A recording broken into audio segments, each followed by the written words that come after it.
Bismillahirrahmanirrahim. Assalamualaikum warahmatullahi wabarakatuh. Waalaikumsalam. Alhamdulillah, wassalatu wassalamu ala rasulillah, wa la hawla wa la quwwata illa billah. Allahumma salli wa sallim wa zid wa barik ala habibina al-mustafa wa ala alihi wa sahbihi ajma'in, amma ba'd. Ahibati fillah rahimani wa rahimakumullah. Alhamdulillah, di kesempatan yang mulia ini Allah Subhanahu wa taala memberikan kepada kita kesempatan untuk sama-sama belajar. Mudah-mudahan Allah juga membukakan hati kita mendapatkan faidah dari apa yang akan kita dengar bersama pada malam hari ini. Teman-teman sekalian, insya Allah memanfaatkan waktu yang ada, kita langsung saja masuk pada bab yang ingin kita sama-sama dengarkan insya Allah. Tadi sekilas mendengar dari teman-teman niatan belajar dan motivasi untuk belajar, ada yang untuk menolong orang lain, ada yang untuk menambah pemahaman dalam ilmu. Maka ini niatan yang sangat bagus teman-teman sekalian. Dalam dunia pengobatan, dasar itu menjadi hal yang sejatinya kita sama-sama belajar. Sebagaimana pohon itu dia tidak langsung besar seperti pohon yang langsung berbuah. Dia mulai dari akar, dari biji, kemudian timbul akar, dan seterusnya seperti itu. Maka bangunan pun teman-teman sekalian, rumah tanpa fondasi akan gampang sekali runtuh.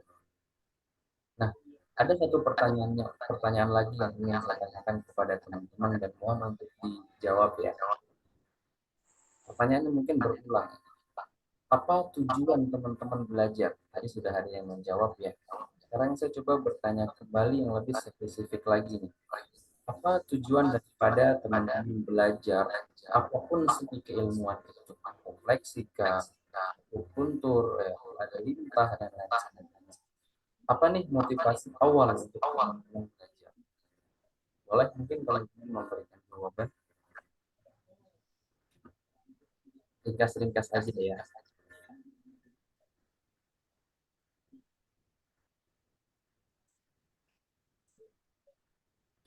Ini suaranya sudah jelas belum nih? Belum jelas. Jelas ya. Ini. Sepertinya kurang cepat mic-nya ya. Baik, teman-teman sekalian, hafizakumullah wa iyana jami'an.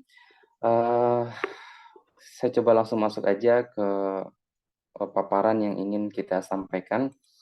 Ini terkait dengan refleksi bahwa setiap ilmu itu sebenarnya punya dasar ya, yang kita sebut dengan pohon ilmu. Sebagai seorang terapis, baik itu di dunia kedokteran ya, di dunia tradisional, maka harus memiliki konsep ini dulu. Kenapa? Agar tidak mudah goyang dan tidak mudah rapuh tentunya. Kita coba lihat teman-teman sekalian, ilmu cabang yang saat ini sering sekali kita pelajari dan banyak sekali pelatihan-pelatihan, kita fokus ke ilmu cabang. Apa itu ilmu cabang? Terapi fisik di sini salah satunya nanti ada refleksi yang akan teman-teman kita pelajari. Tetapi sebelum ke memahami refleksi ataupun semua teknik terapi, sejatinya kita perlu memahami ilmu batang dulu. Dan sebelum itu pun kita harus memahami ilmu akar. Sehingga kita punya gambaran yang sangat luas memandang sebuah penyakit. Sebagaimana penyakit itu tidak datang begitu saja. Ya, contoh kecil misalnya penyakit lambung, teman-teman sekalian, yang saat ini kami di keperawatan dan teman-teman di kedokteran itu hampir setiap hari kasus tidak lepas daripada gastritis ataupun MAH. Mungkin secara keilmuan yang ada, misalnya di refleksi, titik untuk menyembuhkan penyakit lambung sudah ada. Misalnya titik lambung langsung ya, baik itu di tangan ataupun di kaki. Tetapi jarang sekali kita diberikan sebuah gambaran dari mana sih datangnya penyakit lambung itu. Ternyata sering sekali penyakit lambung itu datang bukan karena lambungnya, teman-teman, tetapi karena organ yang ada di sebelahnya, misalnya karena liver. Sehingga kita merefleksi tidak hanya pada lambungnya saja, tetapi pada livernya. Contoh lain, seseorang dengan hipertensi, ada tidak penyembuhannya dengan metode refleksi? Ada. Tetapi jikalau kita mau melihat lebih jauh lagi, hipertensi itu ada dua tipe paling tidak. Hipertensi karena darahnya penuh, sehingga titik refleksinya akan berbeda. Dan ada hipertensi kosong, teman-teman. Di tensinya tinggi, tetapi sebenarnya dia sedang hipotensi, sedang kurang darah. Sehingga apa yang terjadi ketika direfleksi dengan metode tekanan kencang, dia mungkin enakan beberapa hari, tetapi ginjalnya menjadi kacau. Livernya menjadi kacau. Ada yang nanti haidnya menjadi kacau sampai ada yang mungkin jadi susah hamil. Ya, karena kenapa? Kita hanya fokus pada terapi fisik saja. Ya. Nah, nanti di sana ada terapi spiritual, terapi keluarga, terapi gizi dan lain sebagainya. Nah, ilmu batang itu teman-teman adalah ilmu tentang diagnosa. Nah, saya yakin teman-teman, mohon maaf ya, saya mungkin agak cepat menyampaikannya karena mungkin waktu yang disediakan tidak banyak. Ilmu batang ini adalah kita perlu memahami penyebab penyakit dari luar. Nanti kita akan mengenal insya Allah bagi teman-teman yang berkesempatan bergabung di refleksi dan traditional medicine. Ada penyebab penyakit dari luar dan itu datang dari angin. Ada masuk angin ya. Dan nanti unik nih teman-teman nih. Beberapa waktu lalu ini saya dapat kasus seseorang haidnya terganggu karena kebanyakan shopping. Ini nggak masuk nih di buku, mungkin teman-teman nggak dapat. Tetapi secara filosofi nanti kita ketemu. Ya. Dan secara Tibbun Nabawi nanti akan connect tuh kalau kita mau lebih jauh lagi. Ya. Misalnya ketika Allah mengatakan, turunkan pandanganmu dari hal-hal yang dapat menyebabkan hati itu sakit.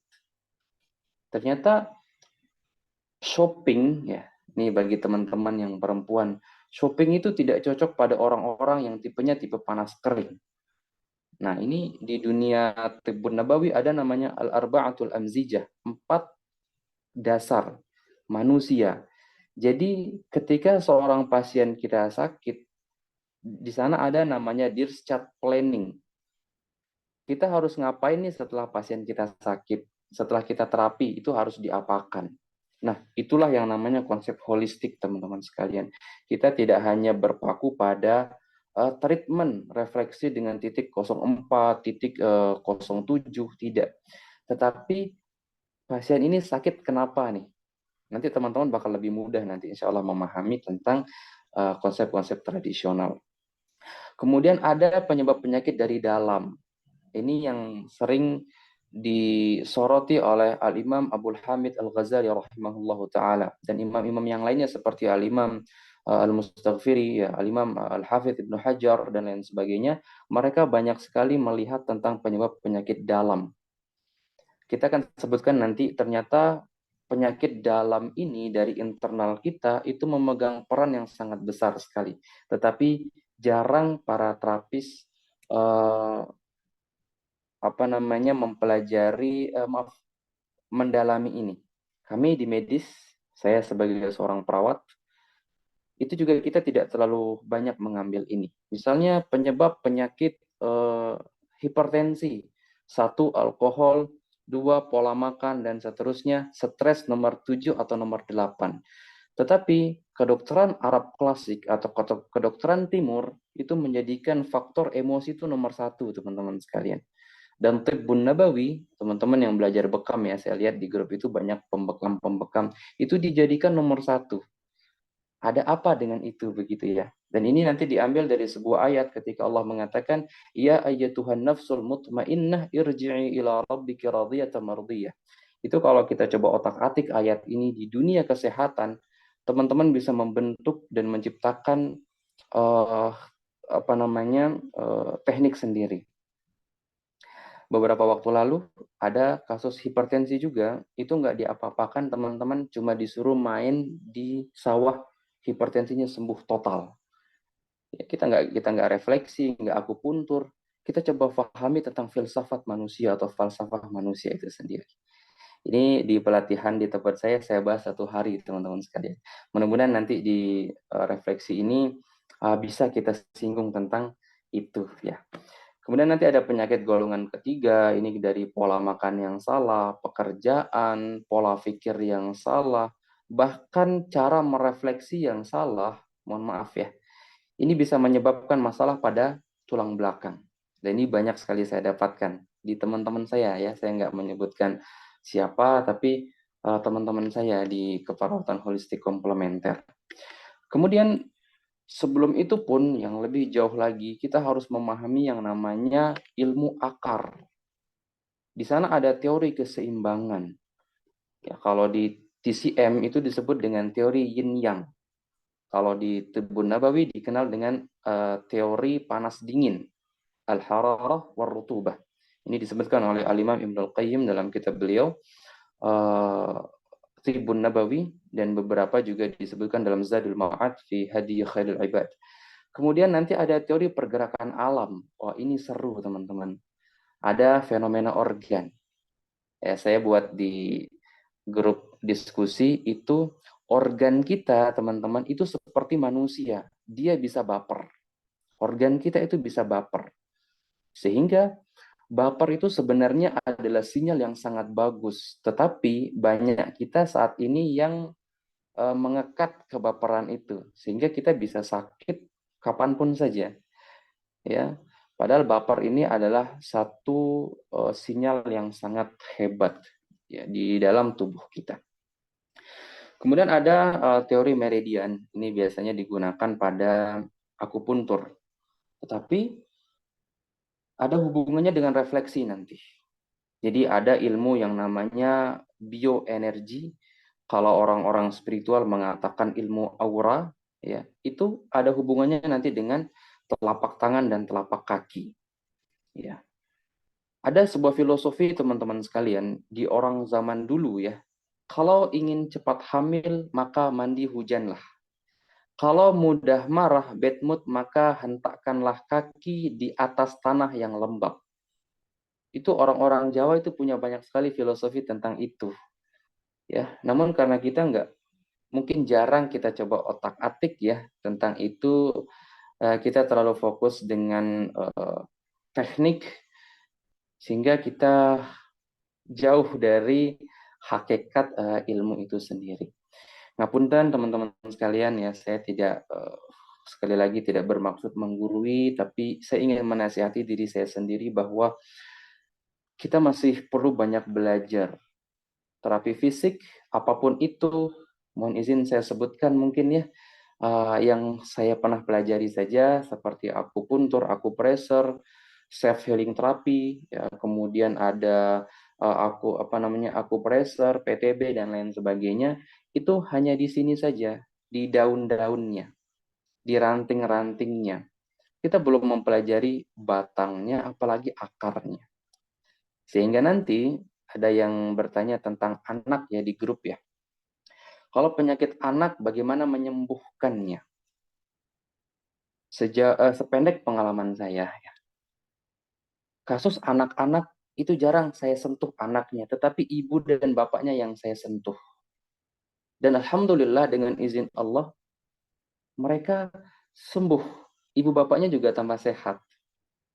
Inilah yang namanya bioenergi. Ketika ibunya sedih, anaknya 3 kali lipat lebih sedih daripada si ibu. Ketika bapaknya marah, maka ibu akan menjadi sedih, anak 3 kali lipat lebih sedih. Sehingga menterapi anak yang kita terapi adalah ibunya. Menterapi ibu yang kita terapi adalah bapaknya. Inilah yang disebut dengan holistic system dalam terapi tradisional medicine. Baik, ini sekilas ya tentang pohon ilmu. Saya coba ajak teman-teman memahami beberapa konsep berikutnya. Sehingga konsep penyehatan, kalau penyembuhan ini murni dari Tuhan kita Allah Subhanahu wa taala, konsep penyehatan kita adalah mengembalikan keseimbangan. Ya, kemudian mengembalikan keharmonisan. Jadi teman-teman perlu kita sama-sama tentunya perlu memahami juga tentang fungsi organ yang mungkin pernah melihat postingan saya di grup, maaf, yang saya share di grup organ-organ yang tertawa. Sebenarnya seharusnya demikian. Nanti di dalam diagnosa teman-teman ada yang namanya disharmoni ibu dan anak, disharmoni jantung ginjal, disharmoni liver limpa, disharmoni jantung dan paru-paru. Itu perlu diharmonisasikan lagi merekanya. Ini masih panjang tentunya bahasan kita, mungkin 4 hari nggak cukup ya. Fenomena organ itu tanpa mengurangi rasa hormat kepada teman-teman, itu saya bahas dalam waktu 1 hari, cuman fenomena aja ya. Nah, kemudian mengembalikan kesatuan dan menguatkan kebersamaan organ. Sehingga sehat itu, teman-teman sekalian, ternyata tertopang oleh 4 hal ini. Tertopang oleh 4 hal ini. Apa saja itu? Spiritual, emosional, mental, dan fisik. Spiritual, emosional, dan mental ini 90% berperan dalam sehat. Sedangkan fisik ini cuma 10%. Sehingga para sahabat kita dulu, para sahabat Nabi Shallallahu Alaihi Wasallam itu nggak ada yang sakit aneh-aneh seperti kita sekarang ini, teman-teman sekalian. Bahkan Al Harith bin Kaldah rahimahullah taala atau radhiyallahu anhu, dokternya Nabi, itu sepi 2 tahun beliau. Dokter sepi 2 tahun karena nggak ada yang sakit. Bahkan dalam sebuah kisah disampaikan seorang badui waktu itu datang dan Nabi bertanya kepada mereka, badui ini, kalian tahu nggak tentang umum demam? Badui mengatakan, saya tidak tahu apa itu demam. Kamu tahu pusing, kata Nabi? Mereka mengatakan, aku juga tidak tahu apa itu sudah atau pusing. Nah, coba saya tanya kepada teman-teman sekalian, pusing itu apa, teman-teman? Kalau yang teman-teman pernah pelajari. Ini dasar banget, dan ini Nabi yang mengatakan. Pusing itu apa, teman-teman? Yang tadi kesehatan boleh nih. Teman-teman terapis juga boleh nih. Ada yang sudah 10 tahun juga ini, Masya Allah. Barakallahu fikum. Apa itu pusing, teman-teman? Ini sederhana, tapi penyakitnya bisa kemana-mana pusing ini. Ada yang mau coba ngasih jawaban? Atau termute ya?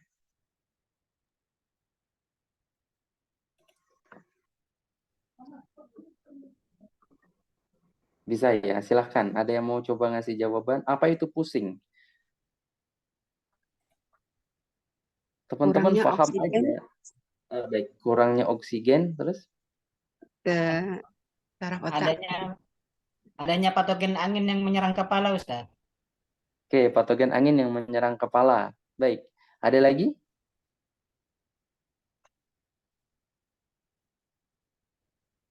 Oke, cukup ya, karena waktu kita juga mungkin pendek. Baik, tadi kekurangan oksigen itu secara medik betul. Secara konteks hadis yang disampaikan Nabi, pusing itu adalah rihun ta'taridu fir ra's wa yadribu al-ansab. Pusing itu adalah angin yang menyerang kepala, menekan syaraf. Berarti pusing itu adalah masuk angin, termasuk nanti sana vertigo, migrain, dan lain sebagainya. Berarti karena dia masuk angin, teknik terapinya bagaimana? Keluarin anginnya. Keluarin anginnya, sesimpel itu. Pakai apa tekniknya, teman-teman? Refleksi, betul. Bagaimana? Pijit kepala, Ustaz. Pijit kepala, apalagi? Bekam Tadi ada kering. bekam kering, apalagi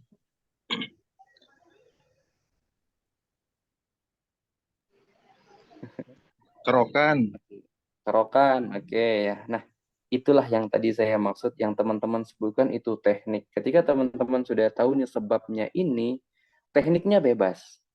Bahkan teman-teman bisa menciptakan teknik sendiri. Misalnya tadi kerokan. Kerokan itu bisa pakai alat bekam, bisa pakai kuku. Intinya adalah kerokan menimbulkan merah. Kalau bahasa tradisional namanya guasa.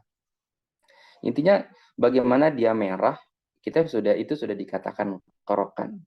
Jadi teman-teman nggak harus belajar guasa dulu baru untuk menyembuhkan pusing, enggak. Teman-teman paham akarnya, di mana tempat penyakitnya berada, udah teknik nanti akan mengikuti. Oke, itu sekilas ya. Masih banyak nih contoh-contoh, tapi kita sambil jalan aja. Nah, ini spiritual, emosional, dan mental ini adalah elemen-elemen yang berkaitan dengan apa kira-kira teman-teman? Spiritual, emosional, dan mental berhubungan dengan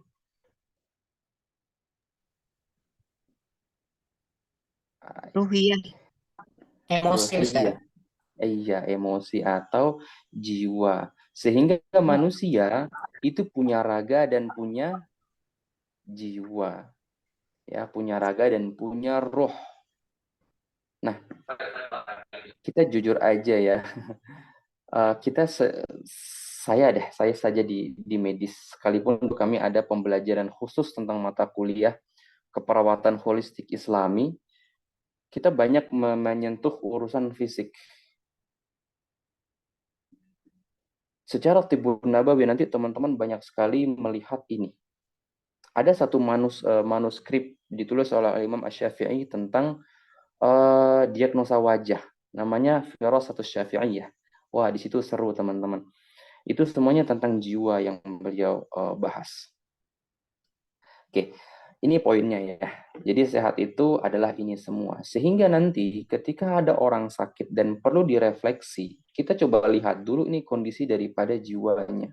Sehingga ada yang tanya nih, kenapa setelah saya merefleksi orang, ada yang enak, ada yang kakinya jadi pegal-pegal, apakah saya salah? Sebenarnya tidak. Mungkin kurang tepat saja. Ya, kurang tepat dari apanya? Apakah tekanan atau titiknya? Bisa jadi terapisnya yang belum siap. Walaupun sudah profesional luar biasa. Ya, mohon maaf ya, sini saya harus sampaikan teman-teman sekalian karena ini berhubungan dengan jiwa. Baik, saya coba tanya kepada teman-teman mungkin yang sudah pernah belajar refleksi tanpa mengurangi rasa hormat saya. Teman-teman memberikan tekanan, sebenarnya makna dari tekanan itu apa sih teman-teman? Boleh yang lainnya juga boleh memberikan gambaran. Ketika memberikan tekanan atau yang suka mijat nih, ketika memberikan pijatan, itu sebenarnya kita sedang memberikan apa teman-teman? Memberikan energi atau menstimulasi energi ke organ yang bermasalah, Ustaz. Memberikan energi, iya. energi. Iya, memberikan energi. Ya, memberikan Kekuatan. energi terapis kepada yang dipijat atau terapi. direfleksi. Betul sekali. Sehingga kalau si terapisnya sedang kurang energi atau energinya tidak stabil, kira-kira manfaat nggak buat si pasien? Tidak bermanfaat. Tidak. Akan Sehingga dirasakan sakit sama yang melakukan refleksinya. Kalau si refleksinya belum siap. Karena itu yang saya rasakan. Iya. Nah, ketemu Betul. ya, Itu yang saya berarti. rasakan dengan keluarga atau dengan masyarakat seperti itu.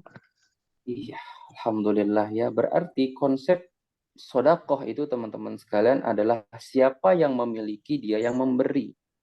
Jadi kalau seorang terapis tidak punya energi yang cukup atau dia sendiri tidak bisa atau belum bisa begitu ya mengontrol jiwanya dia, maka cenderung akan mengacaukan jiwa si pasien itu meskipun organnya nampak sehat.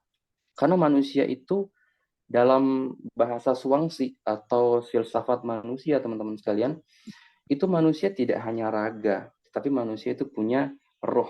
Dan roh ini yang perlu kita bentuk. Roh ini yang perlu kita sentuh. Ya, jadi pada terapis pijat pun, ya, saya pribadi kalau lagi nggak stabil nih emosi, lagi ada masalah, saya tidak terima pasien. Kenapa? Bisa jadi kita menzalimi pasien setelah itu. Ya. Dan ada konsep teman-teman sekalian yang namanya konsep panas dingin atau konsep apa ya? Kalau di dunia hewan, mohon maaf, yang kuat akan mengalahkan yang lemah, atau siapa yang kuat dia akan yang menang.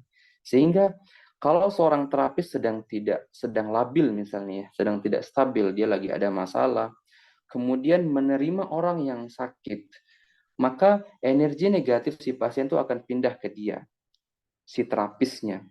Kalau ternyata si terapisnya bisa membackup itu, maka akan mental ke keluarganya. Sehingga tidak jarang, dan ini saya banyak dapatkan, terapis habis nerapi, dianya capek, anaknya sakit. Mungkin ada yang pernah mendapati nggak? Saya, Atau habis itu? Iya. saya sendiri, saya Uh, sendiri, Pak. Saya sering, bukan sering ya, pernah mengalami itu. ya Tapi seperti nggak tahu itulah ya. itu apakah memang si pasiennya yang memang lagi emosinya tinggi atau bagaimana, saya nggak tahu juga gitu. Baik. Nah, itulah nanti teman-teman akan mengenalnya di diagnosa. Jadi nanti ada diagnosa wajah, diagnosa rasa. Kalau misalnya saya menemukan pasien yang secara jiwa dia kacau ya, mohon maaf, itu kita harus siap dulu nih. Minimal udah makan, kita lagi nggak ada masalah. Kalau nggak begitu, kacau kita teman-teman sekalian. Kita menyimpan virusnya dia, tapi secara jiwa. Sehingga tidak jarang sekarang terapis yang dulunya tidak berkacamata, sekarang berkacamata. Yang dulu hanya haidnya lancar, sekarang haidnya nggak lancar. Atau yang dulu anaknya sehat-sehat saja, jadi anaknya sering sakit. Istrinya jadi sering sakit, suaminya jadi sering sakit. Atau mungkin ada sesuatu yang berbeda di rumah itu. Sehingga di dunia bioenergi yang sekarang masuk dalam bahasa neuroscience, itu ada yang namanya energi kuantum yang tadi saya sampaikan di awal. Dan itu adalah aura yang membingkai kita. Dan kalau aura kita kuat, maka dia akan kuat. Tapi kalau auranya lemah dari jiwa kita yang tidak stabil, maka dia tipis sekali, teman-teman sekalian. Dan disitulah penyakit-penyakit dari pasien itu bisa masuk ke kita. Ya. Ini sekilas-sekilas aja ya, alhamdulillah. Ada yang pernah merasakan ya. Ini mungkin ada juga yang lain tapi belum bercerita ya. Oke, kita coba masuk lagi ke berikutnya. Nah, dalam Tibbun Nabawi dan dalam semua pengobatan, penyakit itu bisa kita minimalisir dengan 3 kaidah. Ini disampaikan oleh Al-Imam Ibnul Qayyim rahimahullahu ta'ala. Kaidah kesehatan itu hanya ada 3 paling tidak. Pertama adalah menjaga kesehatan itu sendiri. Ya, jadi teman-teman ini yang sudah punya karakter pribadi misalnya, jagalah kesehatan itu dengan cara masing-masing. Ya, bebas ya caranya, tidak terlalu dipandu detail, tetapi konsep makan dan minum misalnya. Ada yang mau coba kasih tahu saya firman Allah tentang makanan dan minuman? Ya. Hanya ada 2 konsep. Apa kata Allah? Kulu. Wa kulu mimma fil ardi halalan Halalan thayyibah. thayyibah. Itu aja. Baik dan thayyib. Sekarang pertanyaannya teman-teman sekalian. Apakah semua makanan yang halal itu baik untuk semua orang, untuk semua jenis dan semua tipe tubuh? Jawabannya adalah Tidak. tidak. Betul sekali. Contoh real saja. Kita makan apa ya misalnya ya? Roti Maryam misalnya. Roti Maryam kan ada madunya ya. Kira-kira cocok gak untuk bayi yang di bawah, bayi masih menyusui kira-kira? Cocok tidak teman-teman? Tidak cocok. Nggak cocok. Pertanyaan yang lain. Cabai, sambal itu bagus untuk vitamin C dan dia menguatkan energi dan mengalirkan darah. Cocok nggak kira-kira untuk orang yang punya mah kronis? Nggak cocok. Nggak cocok. Pedih. Nggak cocok teman-teman sekalian. Ya, jadi setiap orang. Karena manusia itu minimal punya 4 tipe. Panas kering, panas lembab, dingin lembab. Ini 4 unsur, ini ada di TCM, ada juga di Tibbun Nabawi. Teman-teman di FB. Yang pernah belajar 4 unsur, ini pelajaran orang kafir katanya. Saya heran aja nih, padahal Imam Ibnul Qayyim jelaskan detail tentang itu. Saya tidak tahu, ya mungkin mudah-mudahan Allah kasih hidayah buat kita semua bisa belajar ya. Kemudian yang kedua adalah al-himyah 'anil maudhi', atau menjaga dari perkara yang menyakitkan. Contoh, kita punya gangguan pernafasan. Ya, jangan makan makanan yang dapat merusak paru-paru. Paru-paru secara organ adalah organ yang kering. Organ yang kering dan sedikit lembab. Berarti makanan-makanan yang sifatnya panas kering dan dingin kering, apabila dikonsumsi berlebihan pasti akan melemahkan Betul, Pak. paru-paru. Betul. Ada yang Saya udah rasakan. Saya, jadi iya betul. jadi tidak semua orang bisa makan makanan yang rasanya sepet asam. Apa kira-kira contohnya? Jeruk nipis. Jeruk nipis. Itu bagus untuk orang-orang yang panas lembab, tapi akan rusak untuk orang-orang yang dingin kering. Maka ada konsep berpasangan. Dalam sebuah riwayat hadis itu disebutkan, teman-teman sekalian, kisah tentang pengidealan berat badannya ibunda kita Aisyah radhiyallahu taala anha sebelum beliau menikah dengan Nabi kita alaihi salatu wassalam. Beliau makan apa? Kurma dan mentimun. Seraya Nabi mengatakan kita mendinginkan sifat panas pada kurma ini dengan dinginnya timun itu. Dan kita netralkan dinginnya timun ini dengan panasnya kurma. Sehingga terjadilah kombinasi yang sering disebut dengan food combining saat ini. Oh, itu kalau di teman-teman bahas itu, oh enak. Teman-teman makan kenyang, baby tetap ideal. Ya. Kita nggak membahas itu banyak ya. Oke. Kemudian al-istifragh anil mawadil fasidah, atau mengosongkan materi-materi yang rusak. Mengosongkan itu berarti mengeluarkan dari dalam tubuh. Tekniknya bagaimana, teman-teman?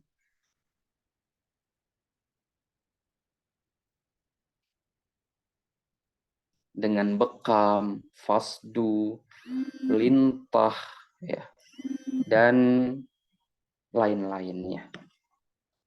Oke, sampai sini dulu. Ada yang ingin ditanyakan? Jadi Pak, izin bertanya. Silakan. Memang sih kemarin berapa hari kemarin saya minum es. Minum Ya. es itu Apa? memang terganggu pernafasan, itu sering. Dan itu saya hindari Baik. itu. Dan itu memang, apakah itu memang mencari menurut Bapak? Es itu. Baik.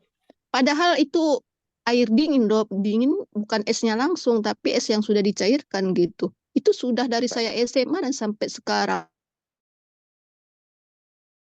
Baik. Ada sebuah ungkapan, teman-teman sekalian. Ini nasihat dari Syekh Mukbil, hafizahullah ta'ala. Jangan makan dingin dan jangan minum yang dingin-dingin karena itu dapat merusak liver.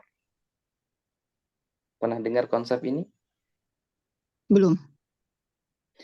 Air dingin itu dapat melemahkan minimal 5 organ. 1 jantung, 2 liver, 3 limpa, 4 belakang, pemanas tubuh. Ada 5 berarti. Ini dari konsep Tibbun Nabawi, teman-teman sekalian. Es-esan itu ya. Nah, kita kalau makan itu nanti akan masuk ke lambung. Lambung itu sifatnya apa? Dia panas. punya, dia punya namanya HCl ya. Ini kurang lebih sekitar 3 asamnya, tingkat panas. Kira-kira kalau panas ini terlalu sering atau diberikan es, apa yang terjadi pada panas itu, teman-teman? Satu yang menjadikan model Dia majalah akan mendingin. Dia akan mendingin atau malah membeku, seperti fenomena larva letusan gunung yang kemudian turun ke perbukitan, kemudian dia mendingin dan menjadi batu. Maka air es itu sebenarnya nggak sehat. Ya, air es itu tidak sehat. Kenapa berhubungan Bagaimana dengan ya, Pak? paru-paru sekarang? Kalau yang hipertensi minum es itu bisa nggak ya, Pak? Orang yang hipertensi, apakah itu memang betul?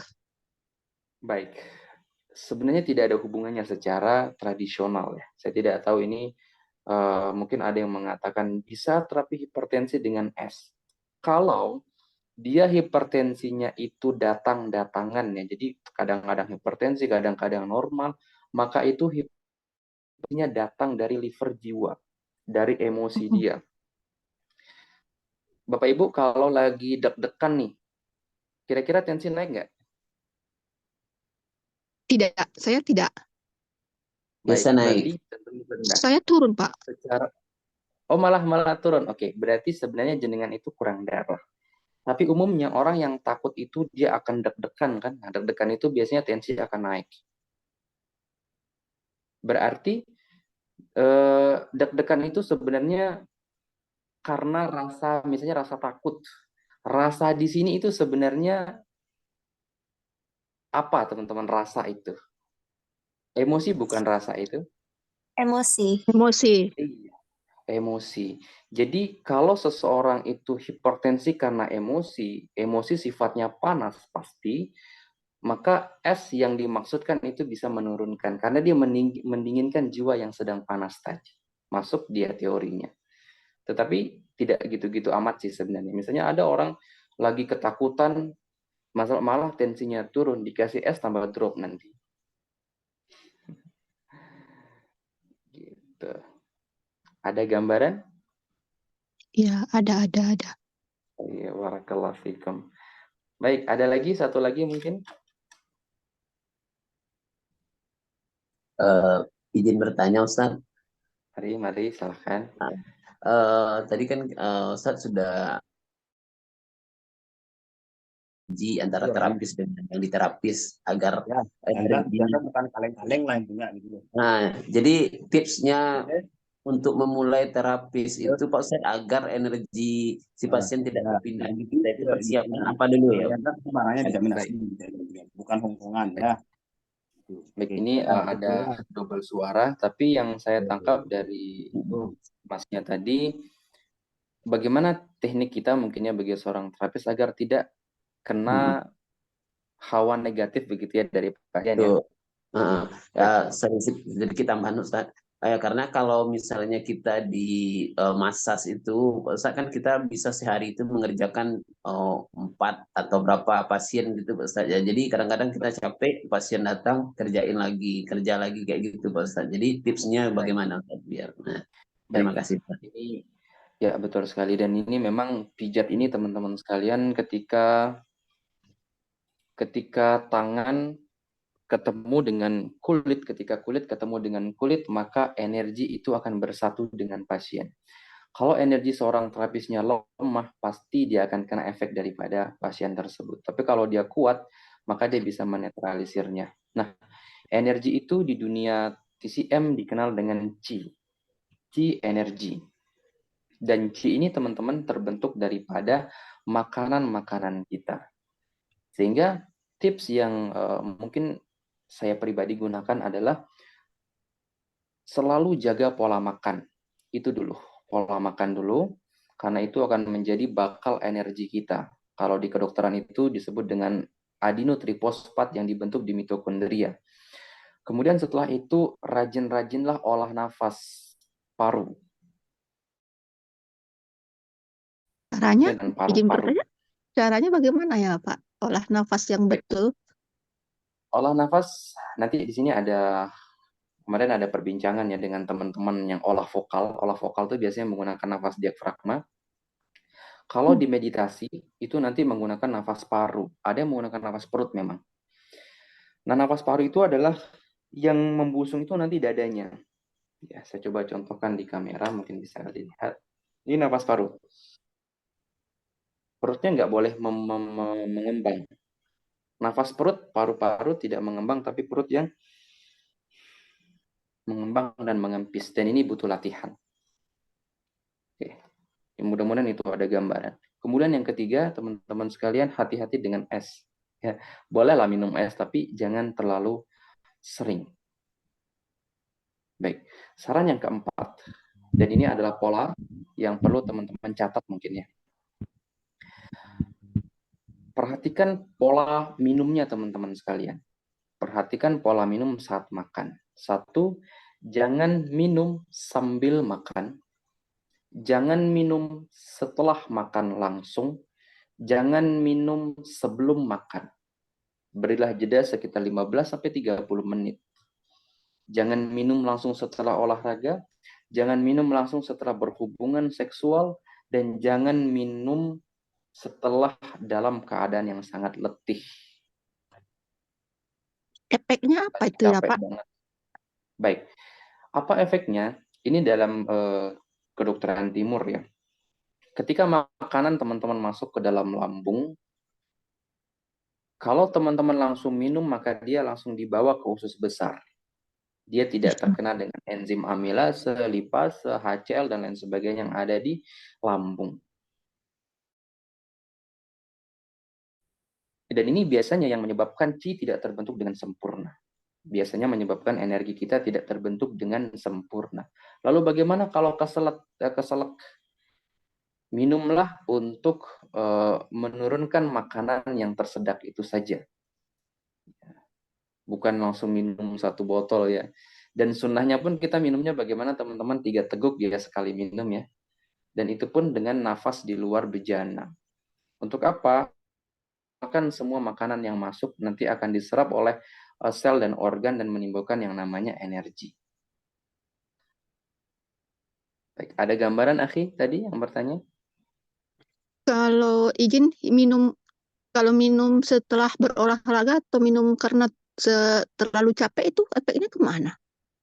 Baik, setelah berolahraga tubuh kita cenderung panas apa dingin? Panas. Panas. Apa yang terjadi kita dulu belajar di SD mungkinnya, sesuatu yang panas dikasih dingin, apa yang terjadi? Panasnya Pecah, makin ya? naik. Iya, akan belubuk-belubuk begitu ya. Itulah yang terjadi di tubuh kita. Jadi tubuh sedang panas, jangan langsung didinginkan dengan air. Nah, biasanya kesalahan ini ya, teman-teman yang olahragawan itu minum air es. Oh.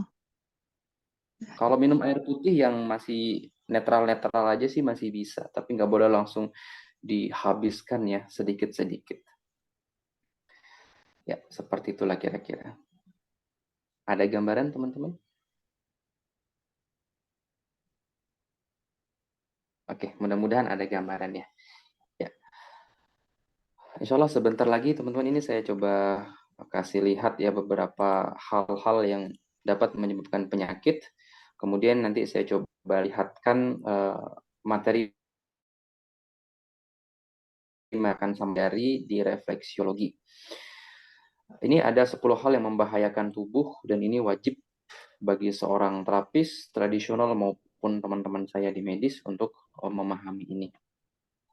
Yang apabila dibiarkan tertahan di dalam tubuh, maka dapat menyakiti tubuh. Yang pertama adalah darah yang bergejolak. Saya langsung masuk ke darahnya saja. Teman-teman bisa perhatikan dengan seksama. Ini saya agak ngabut nih. Darah ini teman-teman menjadi materi dasar dalam tubuh kita dan dia terbentuk dari makanan kita. Maka semakin bagus makanan kita, maka semakin bagus kualitas darah kita. Semakin buruk yang kita makan, maka darah semakin buruk atau tidak terbentuk.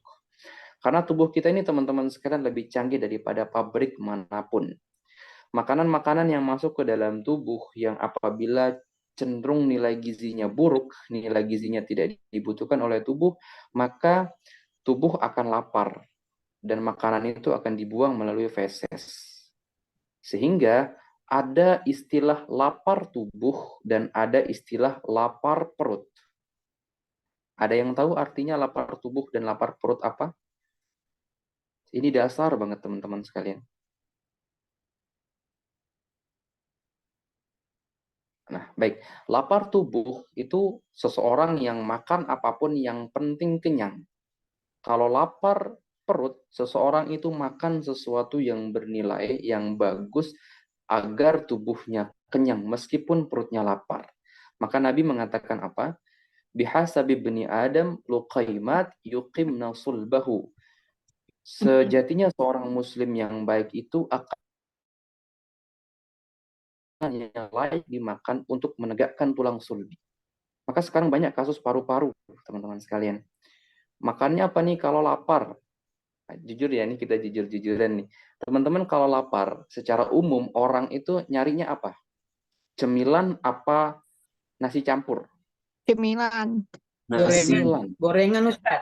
bakso, gorengan, mie bakso, ayam. mie ayam. Iya, itu. Itu wajib Lontong teman-teman satu sekalian. lagi. Lontong. Itu juga sama. Kira-kira nilai gizinya bagaimana itu? Kalorinya tinggi dan Kalorinya pengawetnya tinggi. banyak. Iya. Kira-kira Gizinya kurang. yang Kalorinya isinya tinggi, kurang. tidak lebih tinggi kalori. Zat gizinya tidak ada. Nilai gizinya tidak ada. Nilai gizinya rendah. Tapi kenapa orang-orang sering memakan itu? Enak, Karena apanya? rasa. Enak. Iya, Karena rasa. Rasa berhubungan dengan rasa itu adalah di jiwa, roh. Berarti kalau, mohon maaf nih, saya tidak menuduh ya, saya tidak ngomong menuduh siapapun, tapi coba tilik teman-teman, tilik fitrah teman-teman sendiri. Kalau kita hanya menyukai rasa yang enak, berarti kita sedang tidak bahagia. Coba ya, kalau teman-teman lebih suka memilih itu daripada makanan-makanan yang bergizi, berarti teman-teman sedang tidak bahagia. Dan maksudnya apa, Pak? Kenapa tidak bahagia maksudnya? karena kita kita lebih suka dengan rasa yang enak, meskipun kita tahu itu nggak ada nilainya. Maaf, maksud saya kurang nilainya di dalam tubuh kita. Kita hanya fokus pada rasa. Dan rasa tadi rasanya gimana? Enak ya? Mindset. Maaf ya, Enak, Pak. nyaman, rasanya juga gurih. Ya, Kalau bukan apa ya, saya lihat ya di dunia ini ya, di tempat ya, di lapangan gitu. Kalau kita konsumsi misalnya hanya sayur gitu ya kan, sepertinya kita bukan dianggap pelit gitu ya kan. Sayur atau telur atau ikan dianggap mungkin mindset ya, nggak mampu membeli yang lebih enak gitu. Tapi kalau saya ya, zat gizinya yang dilihat gitu, bukan enaknya gitu memang. Tapi ya mindsetnya juga ya pengaruh ya Pak ya. betul sekali ya, mindset. Coba teman-teman perhatikan deh orang-orang yang ada di kaki gunung. Kenal nggak mereka dengan bakso dan cilok? Mohon maaf nih kalau ada yang jualan, saya tidak bermaksud ya. Tapi ini apa adanya. Saya pernah lama di bawah kaki Gunung Merbabu. Kenalan dengan orang-orang non-muslim juga di sana banyak. Tapi kalau ditanya kenal Mas Ako, nggak kenal mereka Mas Ako, teman-teman. Tapi mereka Apalagi sehat ya micin. Pak. Mereka sehat Mereka ya, sehat-sehat. tulang-tulangnya kuat ya. Tidak Jangan pernah salah, sakit teman-teman. gitu. Iya. Saya pernah ketemu dengan seorang ibu-ibu berambut putih, itu masih bawa gabah, hasil panen itu sendiri, perempuan sudah parubaya, itu naik mendaki. Itu sudah rambut putih, teman-teman. Dan saya waktu itu nggak ada mobil untuk turun ke bawah ya. Kita waktu itu ada event anak-anak sekolah. Itu kami dijamu, itu makanannya ubi, sayur, buah. Dan di daerah beliau itu nggak ada yang jualan-jualan seperti kita sekarang. Waktu itu ya, saya lupa tahun berapa itu ya.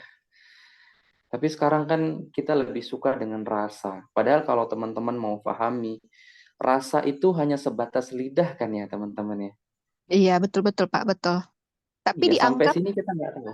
Ya, dianggap kita itu kalau saya ya mungkin entah mindset ya orang lain ya tidak mampu membeli yang lebih enak gitu. Tapi yalah itulah mindset orang kan. Bukannya kita Betul. tidak mampu ya nilai gizinya yang kita lihat seperti itu. Iya, Cuma betul ya sekali, teman. begitulah mindsetnya. Dikira Ya, kita itu pelit gitu dengan uang yang kita miliki. Bukan seperti itu mindsetnya. iya. Yalah. Itulah tugas kita teman-teman ya, memberikan edukasi kepada masyarakat. Nanti lebih jauh lagi nanti makanan-makanan kita akan menjadi sel-sel sperma dan sel telur yang itu menjadi anak keturunan kita selanjutnya. Sekarang kami di UGD itu kasus tulang patah itu banyak banget. Baru jatuh sedikit tulangnya patah, retak. Zaman dulu teman-teman sekalian, mungkin saya masih SD, itu jatuh dari motor pun jarang kasus patah tulang. Sekarang itu ya mohon maaf ya, itu banyak banget. Minimal tulangnya retak. Tulang itu teman-teman itu dipertanggungjawabkan oleh ginjal. Hmm. Ini kita belum membahas tentang refleksi ya teman-teman. Ya, kan nanti di refleksi itu ada menguatkan organ, ada melemahkan organ, ada mengharmonisasi organ. Jadi nggak hanya kita pencet-pencet sebenarnya. Itu masih panjang nanti pembahasan kita, sehingga makanan ini perlu untuk kita jaga. Apa kata Allah di dalam Al-Quran? فَلْيَنْظُرِ الْإِنسَانُ إِلَى طَعَامِهِ. Manusia, hai manusia, coba kalian lihat apa yang kalian makan. Bagus nggak untuk organ nih? Bagus nggak untuk sel? Ya. Oke. Itu sekilas ya. Ya. Jadi darah kita berwarna merah teman-teman dan bisa kita lihat di bibir, di kelopak mata, di mata dan di wajah. Jadi kalau ada orang yang bibirnya hitam, minimal dia kurang darah atau darahnya banyak di dalam tubuh tapi kotor. Mohon maaf nih kalau ada yang seperti itu. Nanti ada diagnosa bibir.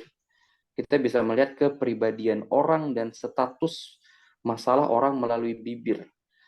Kalau Ya, pucat ini tapi dia sehat bagaimana Pak bibirnya?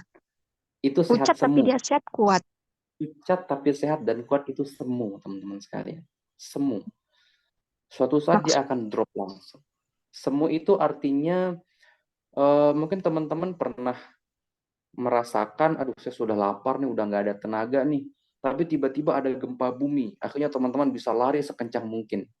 Pernah nggak merasakan kejadian sesuatu yang seperti itulah? Lagi capek, ada anjing lewat, ngejerin. Bisa lari nggak teman-teman? bisa. Bahkan bisa lompat pagar. Padahal sudah gemeteran karena kita lapar. Tapi ketika ada yang sesuatu yang berbahaya, kita bisa energinya bisa bangkit. Itu energi dari ginjal dan tulang belakang. Maka Hmm. orang yang bibirnya putih, pucat, tapi dia segar, itu energi diambil dari tulang belakang, dari ginjal. Oh, gitu. Dan itu akan habis pada waktunya nanti. Ketika itu habis, maka mulailah penuaan dini dimulai. Rambutnya rontok, ereksinya berkurang, misfinya nggak bisa mengeluarkan, mohon maaf, pelumasnya, gangguan pada kehamilan, gangguan kecerdasan, ya, dan banyak hal lagi lainnya.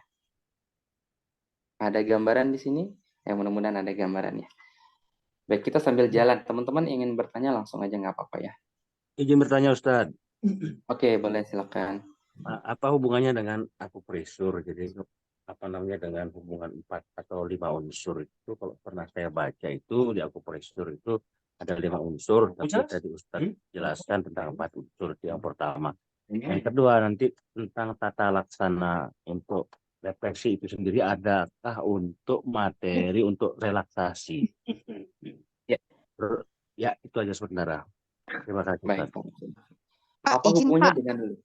Oke. Di akupresur itu memang ada 5 unsur, ada air, kayu, dan ada warna ya. Itu Ya, menggambarkan dari jiwa kita, atau menggambarkan penyakit ya yang kita alami gitu ya, kita derita berarti ya Pak ya.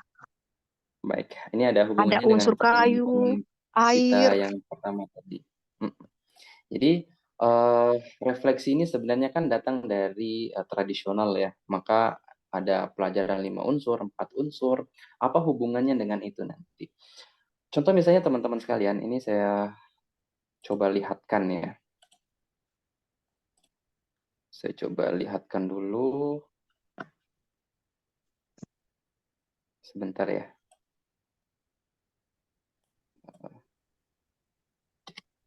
Ini agak loading ini. Mungkin saya coba tanyakan ke sahabat kita tadi, ini agak sedikit loading ini. Ketika di buku itu dijelaskan seperti apa, Akhi? Kurang lebihnya. Ada 5 Di buku unsur sih. itu Kalau saya baca, dijelaskan tentang izin Bu, maaf Bu, maaf Bu. ya Jadi nggak di apa-apa, Pak. buku itu seperti unsur kayu itu di atas, kemudian sebelah kanan itu unsur api, kemudian ke bawah lagi unsur tanah, ke samping kiri itu unsur logam, kemudian ke atas lagi unsur air. Itu bentuk seperti unsur bintang, gambar bintang begitu kan. Iya. Seperti itu. Di akupresur Oke. yang pernah saya baca. Nah, itu di sini dia. Teman-teman udah pernah lihat itu belum nih? Saya khawatir waktu agak memanjang, jadi saya ada video khusus tentang itu, teman-teman. Nanti teman-teman bisa pelajari juga. Itu namanya di sini, teori pergerakan alam. Itu dasar banget, teman-teman sekalian. Itu dasar, itu namanya teori fenomena organ dan pergerakan alam. Contoh misalnya, ini contoh saja. Penyakit lambung, tadi kita sebutkan penyakit lambung. Kira-kira teman-teman merefleksi di area mana? Lambung mungkin ya. Iya. Ternyata lambung itu. Leper ya, leper. Ya, nanti yang kita banyak sentuh bahkan malah lambung di kaki, Lambung, lever. Sebelah luar. Iya. Coba sebentar ya, saya coba lihatkan di sini deh. Mungkin teman-teman belum ada yang belum pernah melihat yang 5 unsur tadi. Saya coba lihatkan dulu ya. Ini agak sedikit. Izin Pak bertanya, jadi hubungan 5 unsur itu berhubungan dengan organ ya? Organ dan jiwa sebenarnya. Oh. Itu panjang banget teman-teman sekalian nanti ininya, pembahasannya di situ. Coba saya lihatkan dulu, mohon maaf ini. Tapi itu nanti dibahas ya tadi ya? Dalam pelatihan tadi dibahas itu ya? Ini dia Iya makanya. Pak, dibahas loh Pak. Misalnya unsur kayu itu organ dan jiwanya bagaimana gitu. Api, dia kan api kan panas, air gitu Pak. Dan ada warna-warna gitu Pak. Mohonlah dijelaskan Pak. Saya pun Coba kurang nanti. paham juga gitu.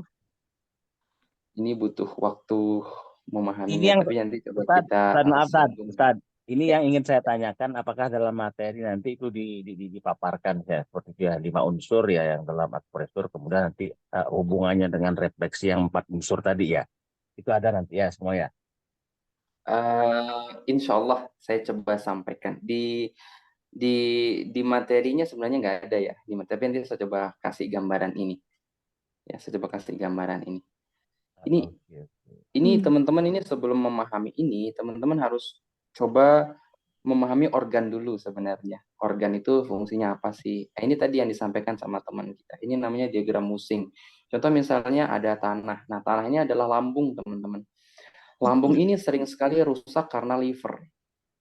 Lambung sering sekali rusak karena liver. Dan liver ini punya jiwa yang namanya marah. Jiwa atau emosi yang namanya marah. Dan setiap hari kita marah, minimal jengkel. Benar nggak, teman-teman? Iya, betul Pak. Minimal mangkel lah ya. Ini ada teman kok belum bayar utang lah. Ada teman kok jahil banget. Itu amarah. Tingkatnya itu ada tingkat 1, 2, 3, 4, 5. Dan ketika seseorang tidak dapat merilisnya, maka dia akan menindas limpa dan lambung. Apa yang terjadi? Asam lambung naik, yang kita sebut dengan lambung terluka. Ini kalau dibawa ke medis, apa yang dikasih? Omeprazol, ya, cetirizin. Cetirizin. Kemudian ada biogastrol. Lansoprazol ya Pak. Lansoprazol. Iya. Tapi kalau direfleksi, apa yang kita refleksi nanti, livernya ditekan dengan kencang, ditekan sampai kuat ya. Kemudian si organ organ lambung itu diuyel-uyelnya ringan. Ada gambaran? Ada, betul Pak. Sesuai dengan kenyataan. Iya, begitu pasti. Betul, betul, Ada betul, lagi betul. nanti penyakit lambung itu dari mata. Karena liver ini ternyata punya hubungan di luar dengan mata. Sehingga ada istilah dari mata turun ke hati. Ada orang mungkin punya kelebihan atau ada orang yang membuat kita itu nggak suka itu dari mata kan yang kita lihat itu turun ke hati menyebabkan hati bergemuruh itu lambung terluka. Kasus lain nanti jadi hipertensi teman-teman sekalian. Nah, ketika liver ini naik ya terlalu panas misalnya jadi nanti jadi hipertensi. Dan ini jantung nih, apinya adalah jantung. Jadi ini ditekan kencang, ini bisa kita tekan ringan karena dia mendapatkan masalah daripada si liver. Dan seterusnya begitu. Pak Ustadz, berarti hampir sama dengan akupresur ya, ada pelemahan, ada penguatan gitu Iya, ya. iya. Iya, betul sekali. Nah, itu namanya, mohon maaf ya teman-teman, itu namanya dasar. Dasar itu ada yang dilemahkan, ada yang Ada yang dikuatkan, ada yang dikuatkan. Iya, betul, diseimbangkan. Pak. Tekniknya bagaimana? Semua teknik sama. Semua teknik sama. Kan teknik itu adalah ranting tadi ya, ranting. Jadi ya, ada yang dikuatkan, ada yang dilemahkan. Maaf Ustadz, apakah dalam nanti Ya.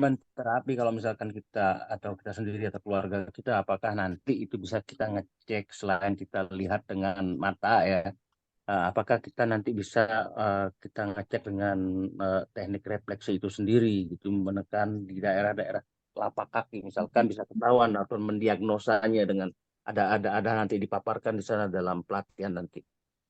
Sebenarnya itu nanti di bab diagnosa teman-teman sekalian ya. Kalau mengecek lewat kaki, ini saya kasih bocoran aja bahwa kaki dan tangan yang sakit itu sebenarnya jiwa organnya.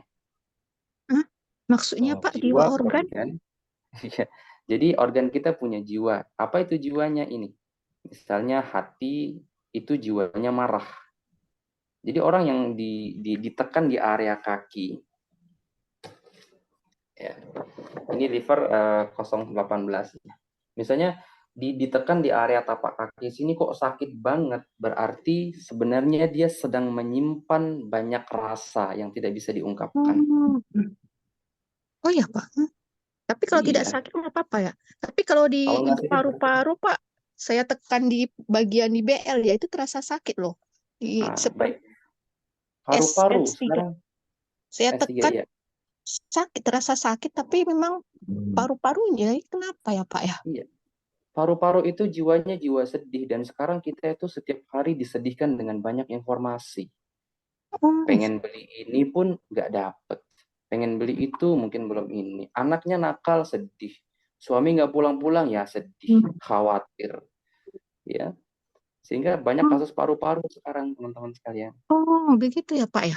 Jadi batuk-batuk yang nggak sembuh-sembuh itu berkaitan dengan paru-paru berarti berkaitan dengan jiwa ya Pak ya.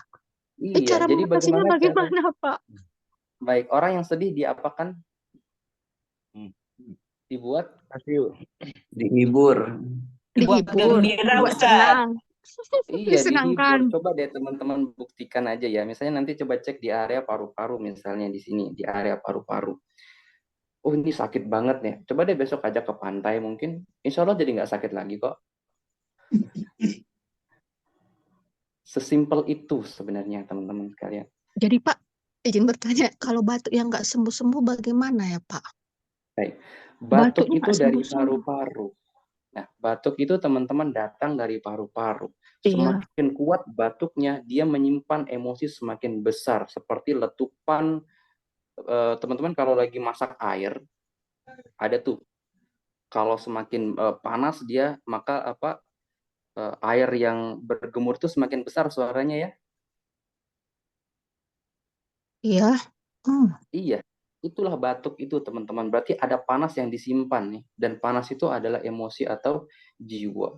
Kalau saya nggak refleksi. Jadi Pak, karena dia sedang panas, dibekam seluncur aja, enak. Kalau dipijat bisa ya Pak? Kalau dipijat bisa? Dipijat juga bisa, tapi mijatnya dengan mijat penenangan. Caranya bagaimana? Tapi dia batuk Pak, berarti Iya, Dadanya tuh gimana yang dipijat, Pak? di bagian atas itu nanti dipijat sedikit lebih kuat, di bagian bawahnya sedikit lebih ringan. Di dadanya gitu, Pak. Iya, tidak ada belakang. Ini punggung belakang aja lebih enak. Oh, punggung belakang. Oh iya ya. Iya. Dan juga batuk itu nanti bisa datang dari jantung. Berarti kalau teman-teman menggunakan teknik refleksi, dan ini sebenarnya butuh zoom ya, tapi nggak apa-apa, nanti kita coba. Semakin teman-teman banyak bertanya, nanti semakin melebar, nanti enak. Nah, Lihat Ustadz, nanti titik-titik izin kasih jantung itu gambaran kan. Ustadz untuk yang di Ya, refleksi itu yang 4 unsur tadi Ustadz. ya. Ya pakai itu. Bagaimana, Akhi? Ya, yang 4 unsur tadi yang di refleksi itu, yang di akupressure kan pernah saya baca ada 5. Tapi kalau Ustadz tadi katakan bahwa ada 4 unsur tuh, kira-kira unsur apa aja Ustadz? Oh, baik. Di sini ada nggak ya? Di sini. Sebentar ya, di mana ya? Saya coba carikan dulu.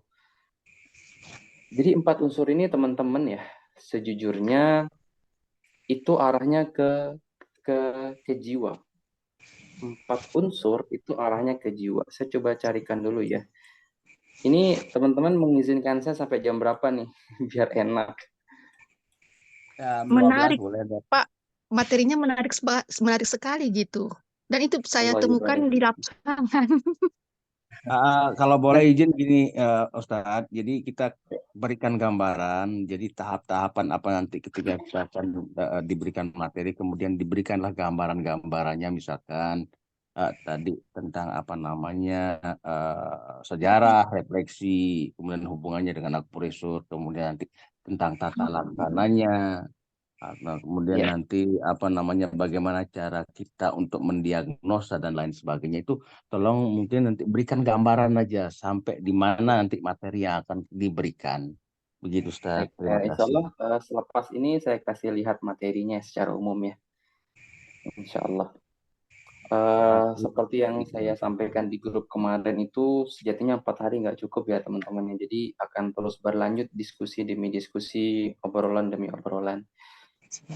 Ini tentang 4 unsur tadi teman-teman. Jadi 4 unsur itu ada panas, dingin, kering, dan lembab. Ini sebenarnya mainnya ini ke karakter ya, mainnya ke karakter. Oh iya. Baik itu karakter orang, baik itu karakter penyakit ya.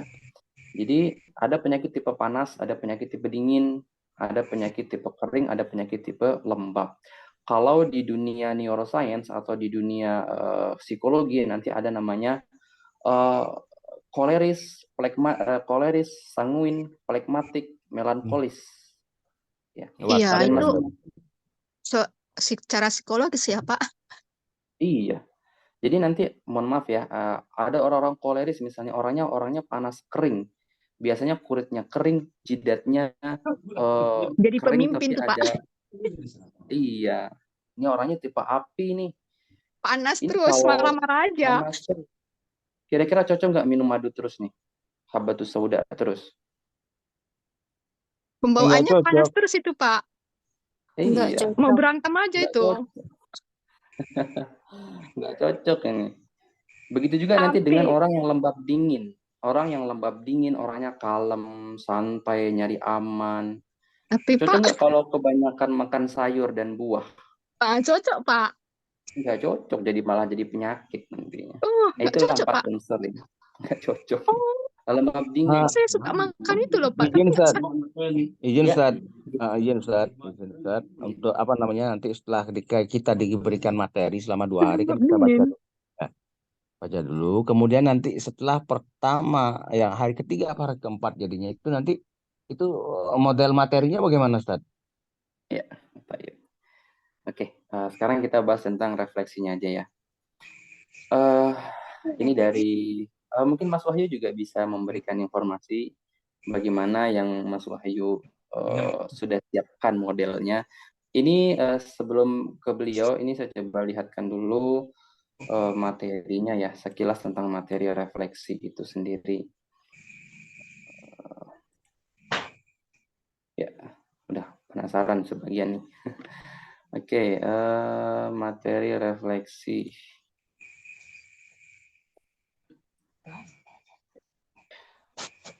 Sebenarnya ya, kalau saya boleh jujur, teman-teman, materi refleksi materinya saja, refleksiologi saja, itu bisa kita kaji dalam waktu singkat. Teman-teman udah pasti bisa, insya Allah. Kenapa? Karena Alhamdulillah dengan izin Allah, saya sudah coba buatkan rumusnya ya. Jadi sakit ini, ngobatinnya pakai titik ini, itu sudah ada insya Allah. Tapi filosofinya itu butuh waktu ya yang cukup panjang. Ini beberapa contoh materinya teman-teman sekalian nanti yang bakal kita coba otak-atik ya. Saya sebenarnya lebih suka dengan Zoom ya. Kalau dengan tulisan itu kadang apa ya, tidak bisa langsung dipahami dengan baik. Ini tentang komplementernya. Ya, ini nanti ada materi-materi tentang konsep dasar dulu. Karena mau tidak mau kita mengobati manusia itu harus tahu dulu nih, ini manusianya sakitnya di mana, sumbernya apa.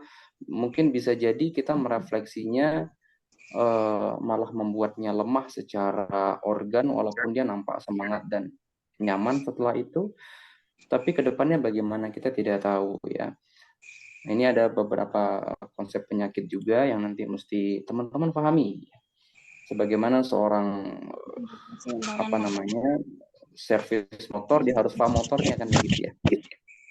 Ya, kemudian nanti ada ini insya Allah 3 saja ini yang saya coba sampaikan nanti tentang refleksi. Ya, nanti ada sejarah-sejarah juga. Kalau sejarah sih saya rasa teman-teman bisa baca ya. Ini nggak terlalu banyak kita bahas lah ya. Masih kelihatan nggak? Ini kok hilang ya? Masih kelihatan teman-teman di layar? Masih. Pak. Ya, nanti ada zona ya. Ini sebenarnya teman-teman refleksi ini banyak tekniknya. Ini kita coba sampaikan beberapa saja yang sering digunakan ya. Ini ada zona-zona seperti ini yang mungkin yang sudah pernah belajar ya alhamdulillah menjadi murojaah kalau yang ikut, dan nanti bisa ngobrol-ngobrol juga di grup ya. Ini ada zona juga yang kita sebut dengan zona silang, di mana kita bisa menyembuhkan betis dengan apa namanya tangan ya. Kita menyembuhkan pinggul dengan bahu ya, dan seterusnya. Nah, ini dia. Yang ini nanti insya Allah saya kirimkan saja langsung ya. Ini dari AP3I, Asosiasi Para Pemijat Pengobatan Indonesia. Ini dulu saya dapatkan ketika pelatihan juga ya. Dan di Setikes juga dulu dapat materi ini. Ini ada teknik refleksi. Ini saya mau berikan videonya, tapi di YouTube ini banyak banget ya. Mengusapnya tekniknya banyak, di Bali punya cara yang berbeda, di medis punya cara yang berbeda. Nanti sebenarnya teman-teman ini bisa dibuat. Ini bebas sebenarnya teknik yang ini. Ada meremas, ada menekan, dan ada memukul. Ya. Ini pemijatannya tidak dilakukan pada orang-orang yang seperti ini. Contoh misalnya teman-teman pada orang lapar dan kenyang. Ini kalau kita mau izin ya, saya izin sama teman-teman bahas tentang lapar dan kenyang pada pemijatan, kayaknya 1 kali Zoom mungkin baru selesai ya mungkin ya. Oke, ini maaf, ini urutannya ya. Urutannya seperti ini. Dan di banyak praktisi mungkin beda-beda ya. Ini saya ambil juga dari panduan terapi holistik di keperawatan ketika saya masih kuliah, dan ini diujikan. Ini titik-titik wajibnya, ini hafalan teman-teman sekalian. Ini hafalan aja nih. Ini teman-teman tempel, pakai ini udah jadi sudah. Nanti ada detoksifikasi, metabolisme saraf, pencernaan, ya. Poin-poinnya apa saja. Kemudian titik terapi sesuai kasus, misalnya pasien datang dengan keluhan hipertensi, ya udah titik permulaan dulu, titik wajib, titik terapinya, kemudian titik penutupan. Nah, sebenarnya ini teman-teman ya, kalau saya mau bagikan, saya bagikan secara cuma-cuma ini. Ya, hanya saja saya ingin kita sama-sama mendapatkan hal baru, yaitu tentang apa? Tentang dantian, ya, tentang konsep tubuh manusia, sehingga ada pasien datang kepada kita, kita tidak perlu merefleksinya dengan tangan. Kita bisa merefleksi dengan palu terapi, dengan alat getar, atau kita suruh dia loncat-loncat. Intinya adalah menekan area-area terapi. Banyak cara sebenarnya. Kalau saya misalnya nih, mohon izin ya, oh ini harus diterapi dengan refleksi nih, saya gunakan alat aja. Ini di titik ini, atau suruh berdiri di atas batu kecil, itu sudah jadi terapi. Bahkan dia bisa menterapi dengan berat badannya sendiri. Tetapi yang perlu kita pahami itu adalah kenapa seorang bisa sakit. Nah, seperti itulah kira-kira. Ini untuk kaki ya, teman-teman. Ini untuk kaki. Nah, kemudian sedikit layang pandang tentang tangan. Saya coba lihatkan ya tentang tangan.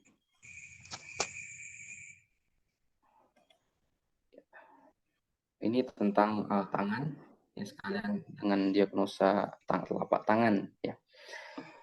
Ada hikmah yang sangat unik ya teman-teman ya, di mana wanita itu boleh tidak menutup telapak tangan. Karena kita bisa melihat karakter seorang laki-laki dan perempuan hanya dari telapak tangannya saja. Dan ini konsep dasar pemahamannya adalah 4 unsur tadi. Sanguin, pragmatik, ya, koleris, melankolis, ya. Dan kita memahami 5 unsur. Nah, nanti ada telapak tangan ya, tipe tanah, tipe air, tipe angin, tipe api. Dan ya, yang cocok nih, ini coba teman-teman tulis nih, siapa sih yang paling ideal menjadi seorang terapis pijat dari keempat tangan ini? Nanti ini kita bisa lihat dari telapak tangan, teman-teman sekalian.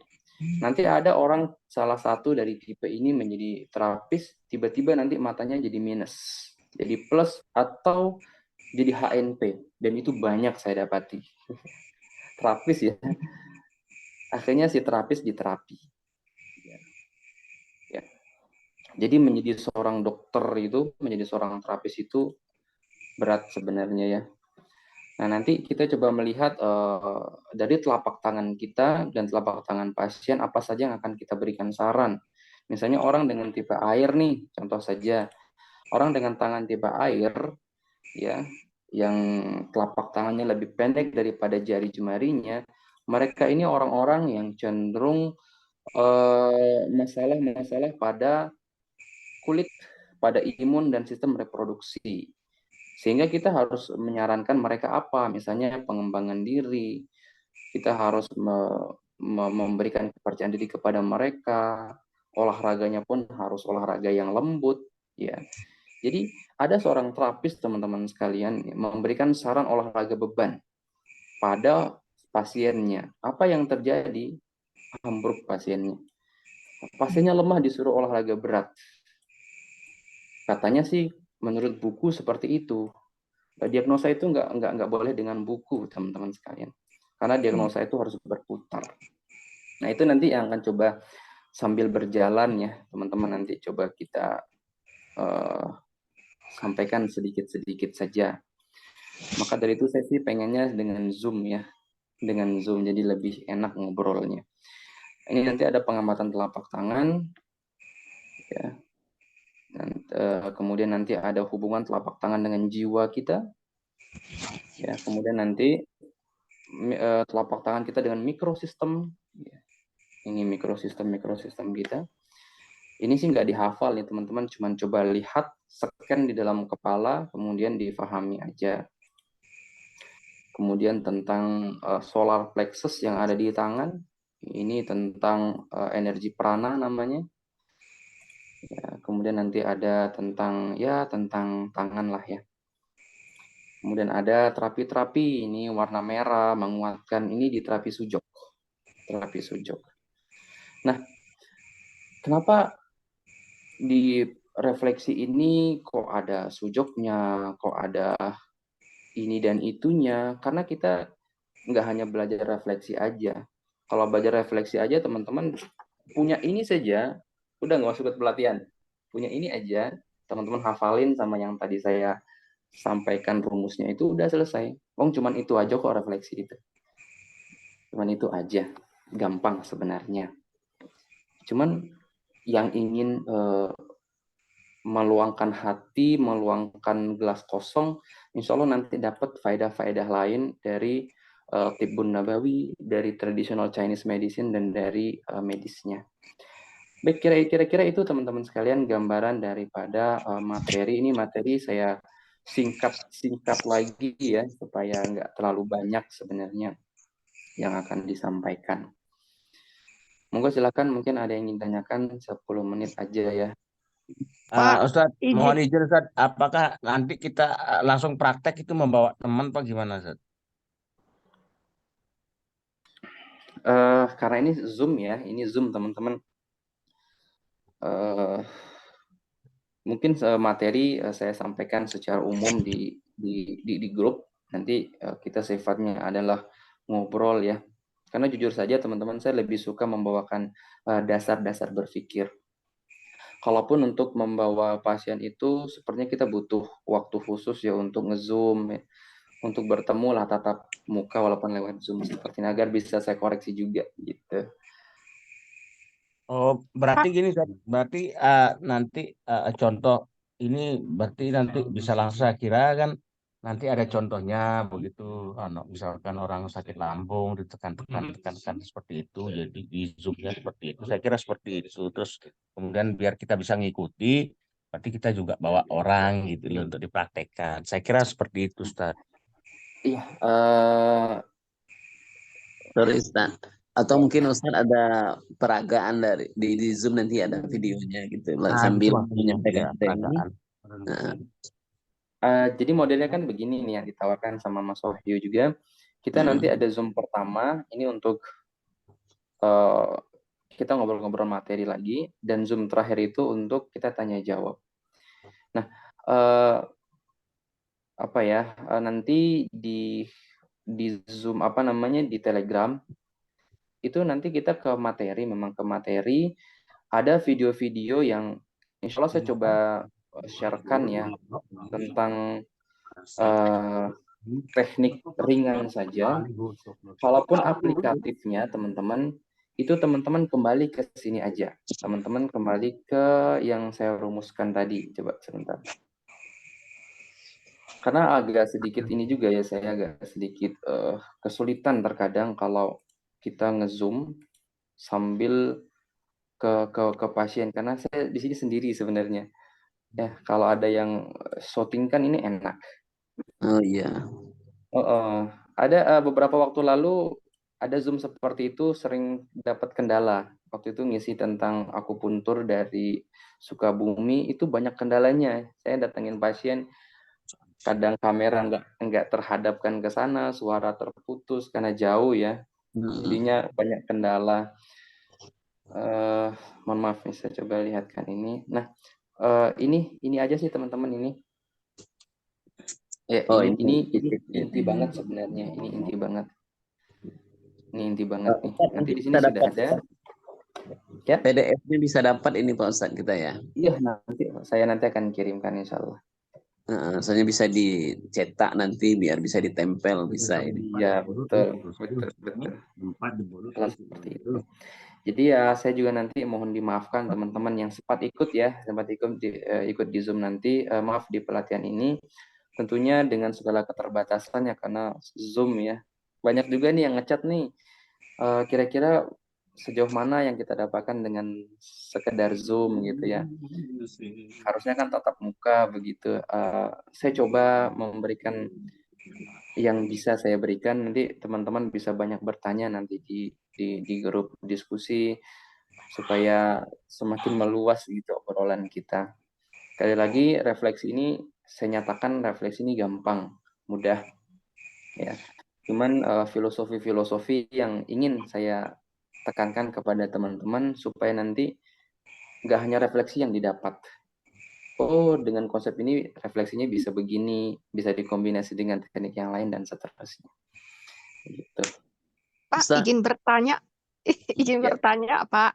Oh, tadi disampaikan telapak tangan dengan jiwa, bisa nggak nanti disampaikan kira-kira kalau mengikuti Zoom?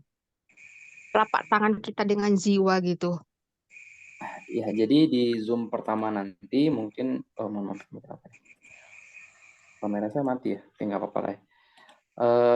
Di Zoom pertama nanti mungkin langsung ke situ aja, langsung ke telapak tangan, inti materi lah begitu. Di Zoom pertama ini kan masih Zoom pengenalan lah ya. Nanti di Zoom pertama nanti kita coba sentuh itu nanti. Kaitannya dengan jiwa, dengan emosi, dan seterusnya. Ya, Ustadz. Kira-kira Mohon izin Ustadz. Mangga. Izin Ustadz, apakah nanti pelatihan ini misalkan kita kepingin betul-betul menguasai dalam bidang refleksi lah, misalkan ya seperti itu. Apakah ini sebagai dasar, kemudian nanti ada lanjutannya, nanti sampai ke tahap mana gitu.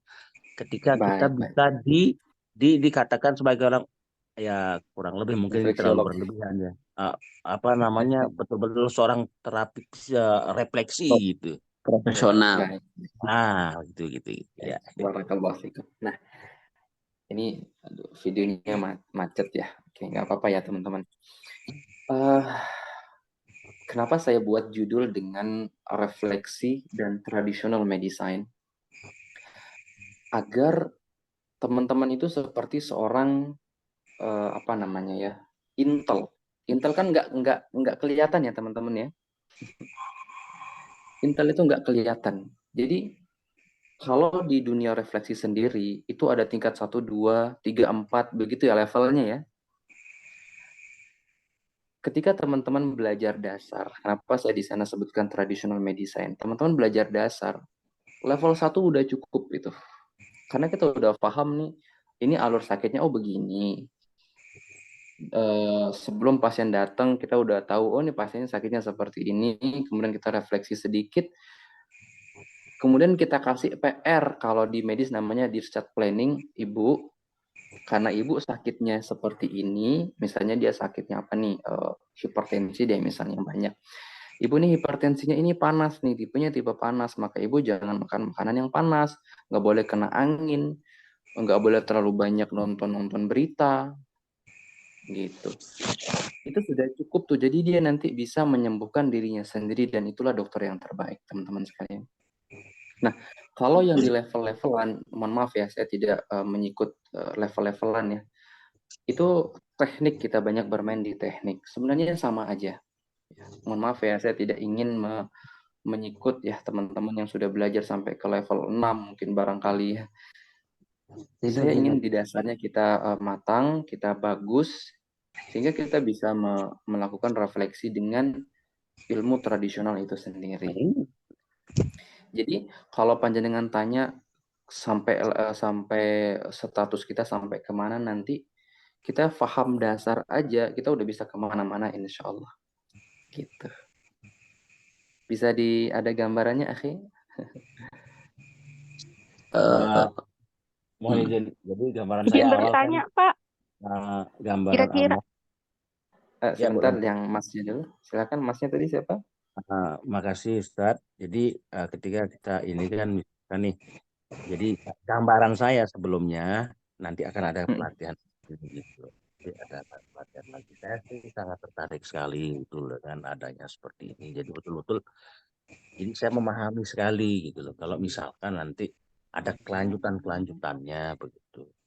Maka kalau misalkan dengan menterapi diri sendiri atau keluarga mungkin kan ya insya Allah cukup lah di sini kan. Tapi kan kita awalnya jadi saya punya gambaran gitu. Oh ini nanti refleksi, ini refleksi 1, refleksi 2, refleksi 3 gitu. Gambaran saya Ustadz. Makasih. Iya, jadi ini memang saya buat satu, Mas. Saya buat satu. Jadi mungkin teman-teman yang pengen punya predikat, ya saya jujur aja, teman-teman yang mungkin pengen punya predikat refleksiologi 1, 2 sampai level terakhir, mungkin ini belum pas ya. Jujur aja ini belum pas. Karena yang saya bawakan ini dasar yang mendasari teknik-teknik terapi, salah satunya refleksi itu sendiri. Seperti itu. Sebenarnya kalau boleh jujur nih teman-teman ya, refleksi di tingkat berikutnya itu Sebenarnya mirip-mirip, sama mirip-mirip. Kembali lagi ke dasar, kembali lagi ke dasar. Sama dengan akupuntur, teman-teman. Ada akupuntur sampai level 6, level 8 malah. Tapi intinya adalah itu memanipulasi meridian akupuntur. Itu aja sih baliknya sebenarnya. Gitu. Mangga silahkan nanti teman-teman bisa pilih pelatihan-pelatihan ini begitu. Siap. Pak Ustadz izin bertanya Pak Ustadz. Ya, mari. Nah, Pak Ustadz kalau misalnya kita sudah mengikuti materi ini dengan selesai, kan dasar ibaratnya, minimal kita sudah bisa mendeteksi dan menyarankan kepada pasien kita bahwa pasien kita ini berkategori yang apa tadi, tipe air, yang tipe apa kayak gitu. Jadi kita sudah bisa melihat dengan dasar, kita menguasai dasar ini Pak Ustadz. Sekian, terima kasih Pak Ustadz. Baik, barakallahu fikum. Itu harapan saya sebenarnya teman-teman ya. Itu harapan saya dengan segala kerendahan hati tentunya. Basically teman-teman yang pernah belajar ya, itu paham seseorang ini sumber masalahnya di sini. Terkadang kalau yang dikatakan oleh kedokteran Arab klasik ya, amharul atibba alladzina yu'alijuna bit-ta'am. Dokter yang paling hebat itu bukan dokter yang menyembuhkan dengan teknik fisik, tetapi dokter yang menyembuhkan dengan pola makan. Ini kesepakatan para ahli kedokteran dari zaman dahulu kala. Itu bukan teknik terapi. Sehingga dengan kita coba untuk memahami karakter orang, ini penyakitnya tipenya panas, dingin, itu kita sudah bisa dengan izin Allah memberikan saran harus diapakan tanpa harus disentuh fisiknya. Walaupun fisik ini penting ya, disentuh. Artinya harapan saya pribadi ya, setelah teman-teman belajar, teman-teman bisa memahami karakter penyakit lah paling tidak. Karakter penyakit. Karena tidak semua penyakit secara tradisional medicine itu bisa kita refleksi. Karena ada penyakit yang kalau kita refleksi, kitanya bisa kena dengan penyakit itu. Kalau kita kuat, sebagai seorang ayah misalnya, kuat, belum tentu istri kita kuat, belum tentu anak-anak kita kuat. Menerima dentuman energi dari pasien yang tadi pagi kita terapi. Ya, kalau kita hanya mempelajari teknik, ini nasihat dari guru saya kepada saya, maka kita akan roboh. Orang yang mempelajari teknik itu biasanya bilangnya begini, penyakit lambung obatnya di mana? Oh, refleksinya di sini 1, 2 misalnya. Mohon maaf ya. Bisa jadi bukan itu masalahnya. Gitu. Itu harapan saya sih. Dan saya jujur ya teman-teman sekalian, tidak semua orang suka dengan metode belajar dasar. Ya, saya jujur aja. Itu tidak semua orang suka dengan hal-hal yang dasar. Terutama yang tipe-tipe yang tipe-tipe kering. Ya. Kira-kira seperti itu. Ya, nggak apa-apa Pak Ustadz, cukup jelas. Terus saya ada pertanyaan seperti ini Pak Ustadz. Di kita ini, di daerah kami ini kan banyak rata-rata orang-orang luar ya Pak Ustadz ya, dia refleksi itu kadang karena cuma kebanyakan jalan, capek di kaki, itu aja Pak Ustadz. Nah, kalau kita lakukan refleksi salah, apakah nanti akan ada penyakit lain malah? Tadinya cuma butuh relaksasi aja, cuma karena kita salah pemijatan atau salah penekanan, apa nanti ada penyakit lain yang akan kambuh setelah selesai kita refleksi, gitu Pak Ustadz. Baik, barakallahu fikum. Baik, teman-teman sekalian, filosofinya orang yang sudah tenang, anteng, boleh nggak kita, orang yang tenang, anteng, tiba-tiba kita pecut misalnya, apa yang terjadi teman-teman? Dia akan marah ya. Saya ulangi lagi, ini filosofi banget. Orang yang sudah tenang, seorang manusia yang sudah tenang, kalem, tiba-tiba kita pukul misalnya, dia akan marah ya? Iya, betul Pak. Sama dengan organ kita. Ini organ organnya sudah lagi nggak ngapa-ngapain, dia sudah sehat, bagus-bagus aja. Kok kita tekan-tekan, dan misalnya tekannya dengan kuat, tekanan yang kuat itu akan melemahkan organ. Jadilah lemah organ itu. Dan di dalam organ tubuh manusia itu ada istilah yang kuat melemahkan yang lemah. Sehingga nanti dia mungkin rileks, badannya jadi enak. Tetapi setelah beberapa hari kok saya jadi kolesterolnya tinggi ya gitu. Ya. Sehingga mohon maaf nih, kalau orang-orang luar atau yang pengen refleksi, kita refleksinya pakai relaksasi. Nanti banyak pijatan di betis. Nah, nanti ada insya Allah materinya itu. Kemudian kita pijat-pijatnya itu pijat-pijat yang santun, ringan-ringan aja.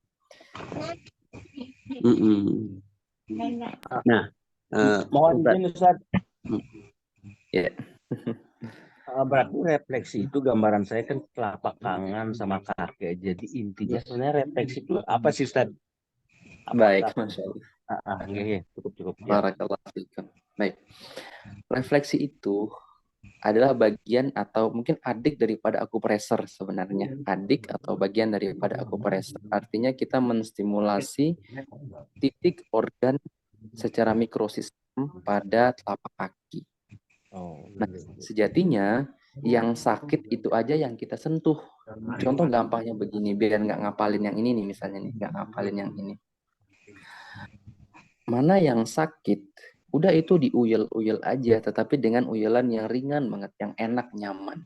Nah, kalau diuyel-uyel, ditekan-tekan, direfleksi dengan tekanan yang ringan, maka organ yang tadinya terlalu over, terlalu kuat sehingga menindas organ lainnya, itu dia akan menenang sendiri.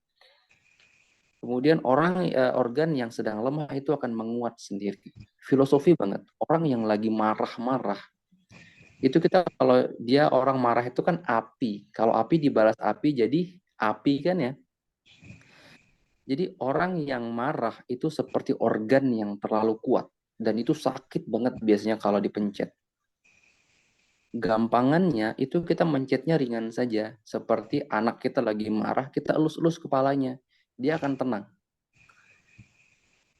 Kemudian Betul, organ Pak. yang sedang lemah, organ yang sedang lemah itu seperti seorang perempuan, mohon maaf, atau anak perempuan yang yang lagi bad mood misalnya. Itu juga kita elus-elus nanti akan kuat lagi itu. Nah, itu filosofi dalam praktek, dalam teknik apapun teman-teman sekalian, termasuk nanti direfleksi. Nah, ini kalimat ini saja ya, mohon izin, kalau teman-teman pahami, udah teman-teman nggak perlu ikut pelatihan manapun.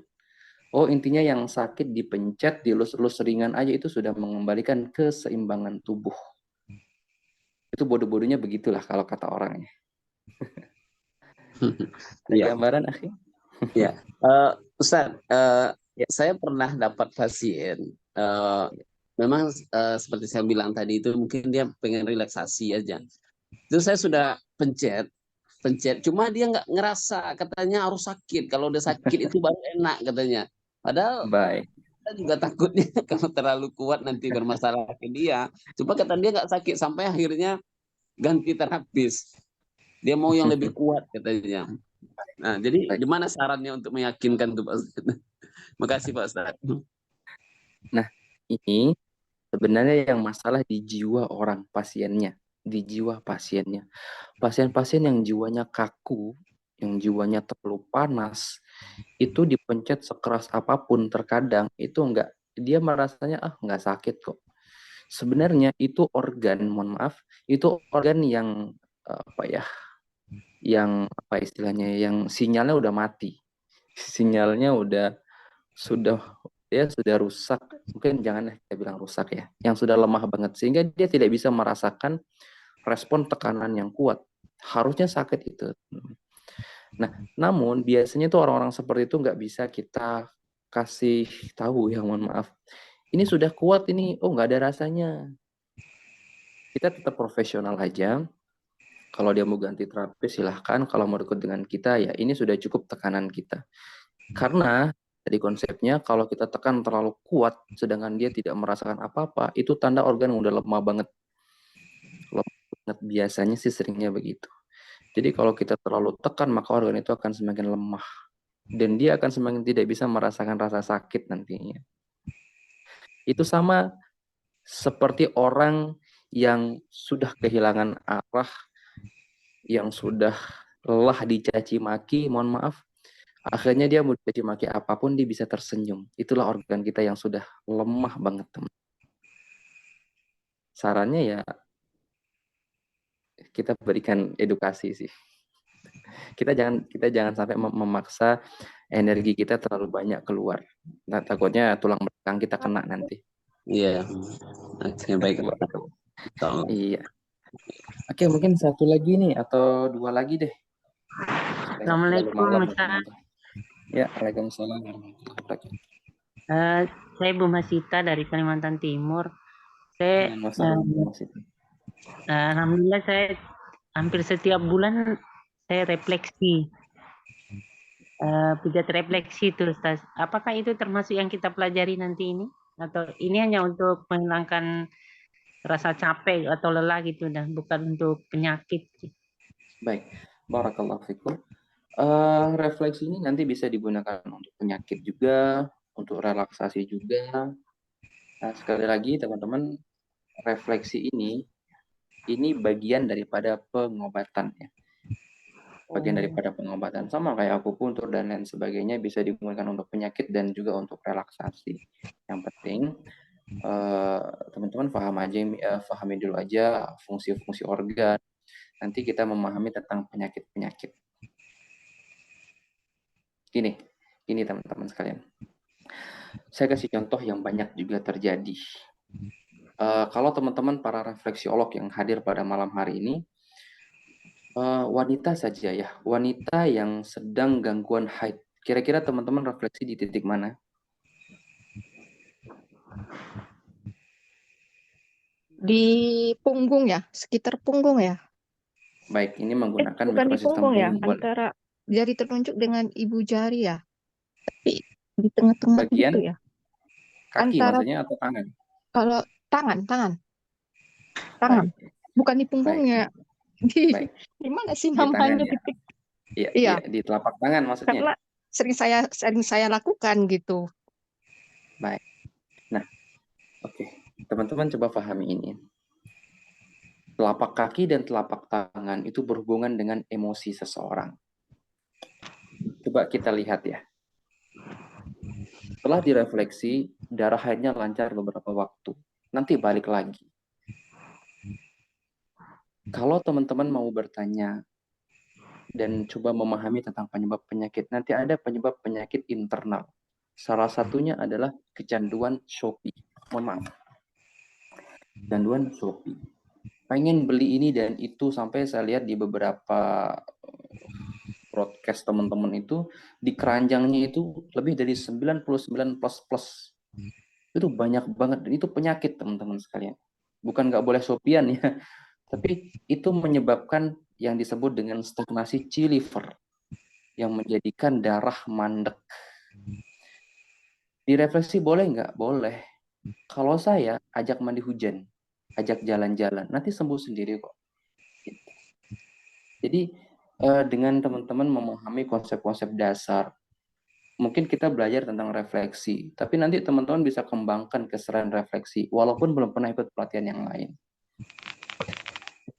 Yang harapan saya, contoh lain nih buat para laki-laki, sekarang lagi banyak kopi kuat.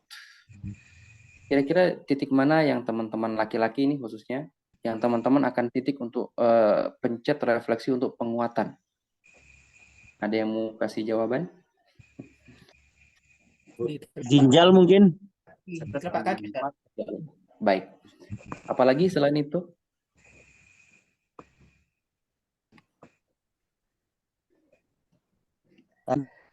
Kantong kemih. Kantong kemih. Ya, kita selama ini memperhatikan bahwa ereksi itu hanya bagian daripada reproduksi. Refleksi, mohon maaf, Mr. P itu ditopang oleh 3 organ, 4 organ, paru, limpa, liver, dan ginjal. Ginjal itu membuat dia tegak, liver membuat tahan lama, paru limpa membuat tegangnya kencang. Jadi yang kita refleksi di mana? Di 4 organ itu. Kalau mau lebih gampang lagi teman-teman sekalian, stretching bagian kaki. Itu nanti ada insya Allah gambarnya saya berikan. Jadi mohon maaf ya, ini ada yang minum kopi kuat sampai kakinya nggak bisa jalan. Karena minum kopi kuat itu, mohon maaf kalau ada yang jualan, ini ilmu saja tentang fenomena organ, itu memacu jantung bekerja 2 kali lipat. Yang memecut ginjal, limpa, liver, paru untuk bekerja lebih kuat lagi supaya tahan lama. Padahal tahan lama itu kuncinya cuma ada di liver. Bahkan ada yang sampai 8 kali klimaks istrinya. Itu bisa, gampang teman-teman sekalian. Kuncinya di mana? Di liver. Perlu direfleksi nggak? Bisa. Caranya bagaimana? Yin refleksi. Jadi refleksinya ringan-ringan aja. Dan terkadang sih harus dikuatkan tekanannya supaya nggak terlalu overthinking. Ini banyak banget kalau kita bahasnya. Ya kira-kira seperti itu teman-teman sekalian. Mohon maaf, Ustaz, kata 4, yang mana duluan? Ginjal, hati, jantung, apa tadi untuk kejantannya? Kayaknya Liver, limpa, paru. Urutannya apa? Paru, limpa, liver dengan Paru, langsung dihafal. limpa, liver, paru, limpa, liver, ginjal. Iya, langsung dihafalin. Paru, ntar dulu. Ulangi. Paru, ya. Paru, limpa, liver, dan ginjal. Paru, liver, limpa, ginjal. Ya, paru. Itu harus dikuatkan ya? Dikuatkan. Itu harus disetabilkan. Maksudnya sama-sama dikuatkan. Iya, sama-sama dikuatkan. Caranya paling gampang itu dielus-elus ringan. Liver untuk tahan lama. Ya, betul. Limpa untuk mengencangkan kekuatan. Ya. Ginjal?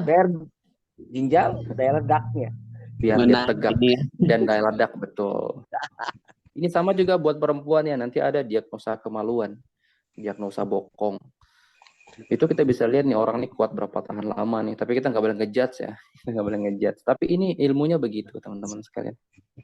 Ustadz, mohon maaf, ini untuk penguatan itu tekanannya keras, apa putarannya keluar, apa ke dalam, apa ke kiri, apa ke kanan? Oke, nah ini 4 unsur nih bermain nih.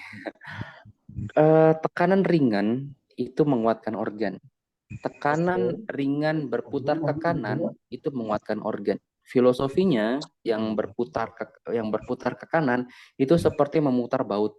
Kita kalau mutar baut ke kanan kan menguatkan ya. Oke. Ya. Udah gitu aja. Jadi ke kanan ya, menguatkan ya. Iya, ke kanan menguatkan. Untuk kaki kiri ke kanan apa sama dengan kaki kanan? Sama saja. Sama aja. Sama. Kalau di kaki kanan ke kiri, kalau kaki kiri ke kanan gimana? Dua-duanya ke kanan aja nggak kiri kanan. Kiri kanan dua-duanya ke kanan aja berarti ya? Iya, ke kanan.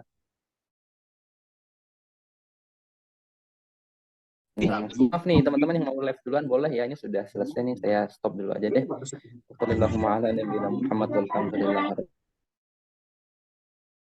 Mau istirahat boleh, silahkan.